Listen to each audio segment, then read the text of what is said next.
Damn! Actually, parang Sunday car ko lang to.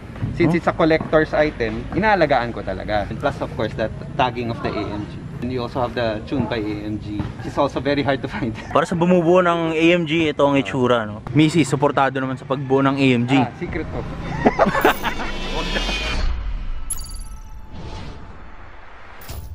Babalik tayo sa panibagong video, guys. Ito yung i-review natin. Medyo sleek, no? Ang design, no? Syempre, galant pa rin naman. Halos kamukha nun. AMG version kasi ito, guys. So, ayun nga, last vlog, sabi ko na bakit siya AMG? Alamin natin ngayong video. Let's go! Pops, good afternoon! Good afternoon. So, basically, sa original Galant AMG, it's rather the rarest of the Mitsubishi Galant for the 6th generation. So, yung alam natin dito sa Pilipinas, yung Super Saloon, yung MPI, tsaka yung pinaka-top of the line na lumabas dito, yung GTI. But above that, there's the VR4, tsaka yung AMG. So, top of the line? Top of the line. AMG is top of the line? This is the top of the line. Not in performance, kasi in terms of power, syempre yung VR4, naka-turbo yun, diba? Naka 4-wheel drive. Pero this is a special collaboration between Mitsubishi and AMG of Germany. Kasi ang alam natin lahat, ang AMG, sa Mercedes-Benz, binili ng Mercedes ang AMG. Tuner sila ng Mercedes talaga. But before binili ng Mercedes ang AMG, meron silang collaboration na kaisa-isang Japanese na Mitsubishi, which is this car. Very brief history, guys, no? Yeah. Actually, maraming AMG na nakalagay, no? Ayun, no? Meron dito, meron dyan. Tapos yung parang mags ni Pops, AMG rin, eh, oh. Ayun, no? Sa body kit, sa cladding, sa upuan. For sure, mahirap hanapin ng ganitong sasakyan. Oo, very. Kasi like ito, ang AMG na Mitsubishi Galant, dalawang version. May Type 1 tsaka Type 2. This is the Type 1. Sa Type 1, ito manual transmission, sa buong mundo, 289 lang ang ginawa. Tapos ang, if I remember correctly, ang automatic is about 200, maybe 260, something like. So parang 500 plus for the Type 1. Pero ang total ng Type, including Type 2, 1,395 lang. But that's way back 1990, 1991. Pops, ito tanong ko, halimbawa meron akong ganitong Galant, pwede ko siya gawing AMG? Pwede, pero ang hirap buuin lahat ng pyesa para maging catalog spec. Kasi yun yung emphasis ko, yung sa pag-build ko nito was really the catalog spec. Kumaga, this came from Japan talaga, except that we converted it to left-hand drive because walang AMG na left-hand drive, lahat right-hand drive kasi locally released lang sa Japan ito.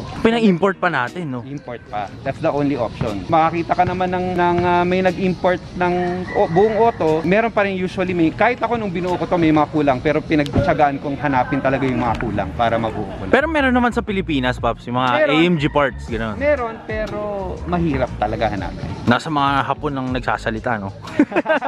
Di ba Japan release lang, no? Wala siyang Euro, walang US, diba? Wala. For the AMG, wala. Sipin mo, AMG yan, pero hindi lumabas sa Germany. O yun nga eh, di ba? So paano yung mga Benz? Wala silang ganun, no? Wala silang version nito. Wala. Siyempre sa Benz lang talaga sila. Lahat ng modelo ng Benz, inalagay na ng AMG version. This is a very unique, in history. Pops, tanong ko lang, hindi siya black, no? No. Actually, ang original color nito, ang tawag dyan is lost silver. But it actually looks like a dark gray. Actually, pag nasa araw to, parang tinge pa nga ng purple eh. When the sun is out, it looks, there's a tinge of purple.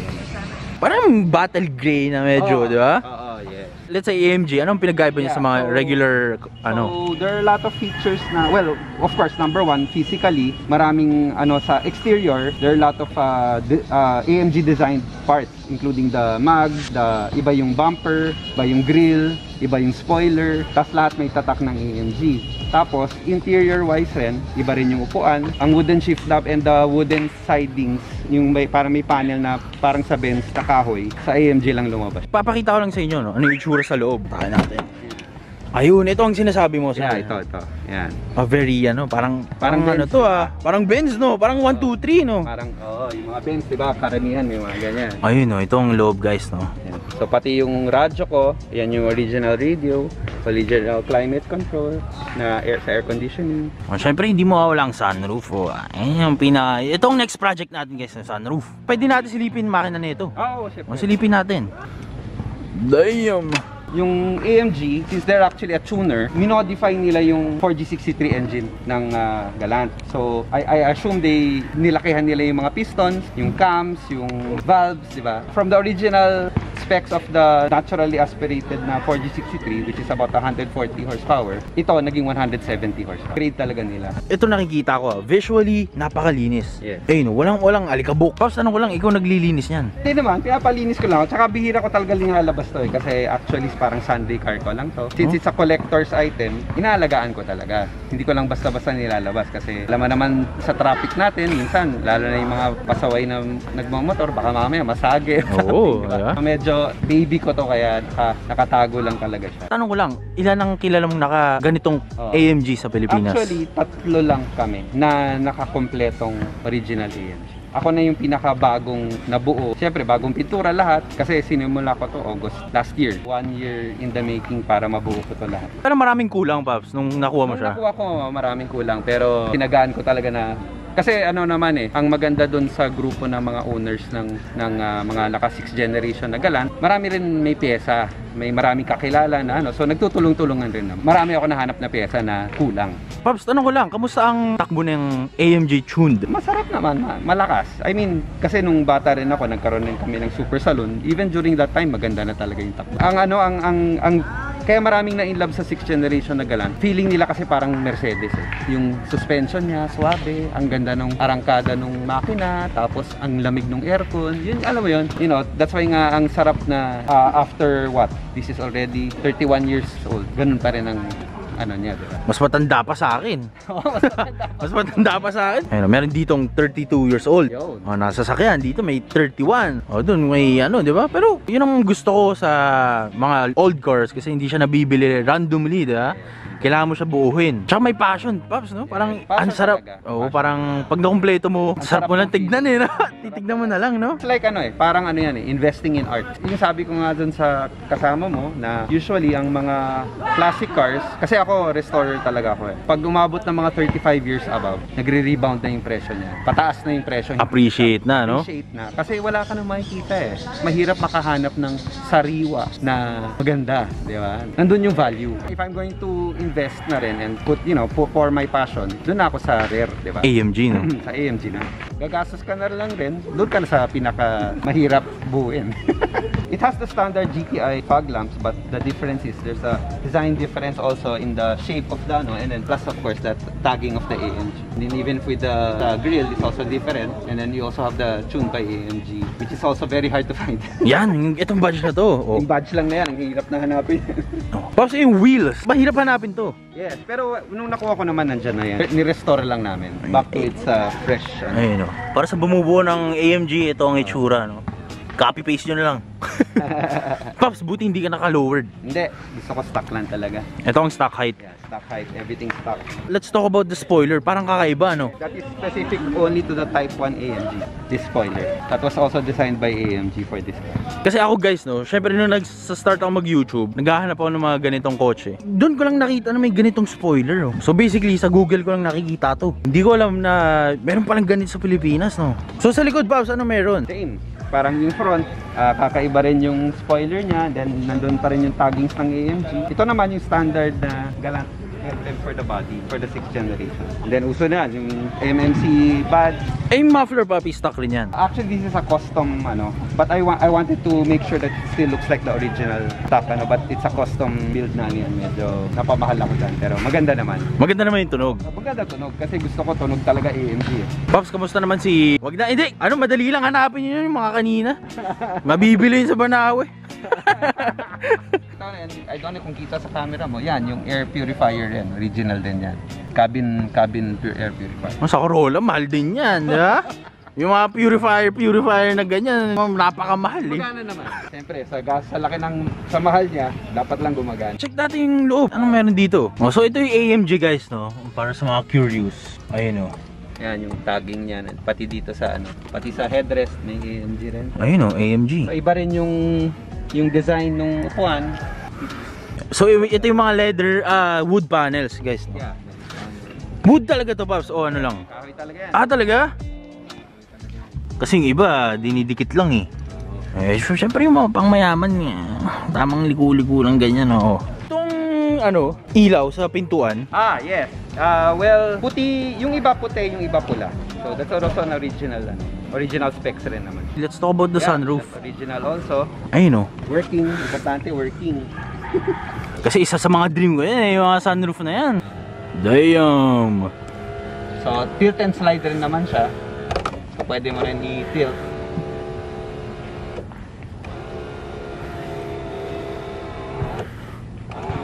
Ayun, puch. Ang ganda ng effect pag naka-tilt. Kaya nga, sa labas, oh. Flex ko lang, naka-sunroof ako, no? Pops, kumusta naman ang pag-maintain ng sunroof na ito? Well, so far naman okay naman siya. Karamihan naman ng mga importation from Japan. Sa Japan kasi medyo maalaga sila sa mga gamit eh. So, pag nakahanap ka ng original sunroof, usually naman working naman siya. So, ito yung loob, guys. Oh, may parang airplane, no? Oh, ito yung kanyang Siyempre, pag Japan, 180 lang, no? Oo, 180 lang. Hindi pwede lalagpas, may sinusunod sila, no? Ang ganda naman. Naku, mawalawakan yung mga ganyan eh. Ito, dapat alagaan talaga kasi madaling masira siya. So ito, pinalitan ko talaga lahat para ayos pa rin, diba? Ito, meron na akong mga brochure ng Galant. Saka ng Galant AMG. Ayun. Iba rin talaga yung mga simpleng bagay pero nakaka-add ng Kasi dyan mo makikita, papi, kung tama talaga, no? Oo. Ayun, no? So nandito lahat ng mga models ng Galant ng 6th generation up to the AMG, which is on the last page there. Siyempre, huli ang AMG, guys. Oh, ayun, oh. Yan.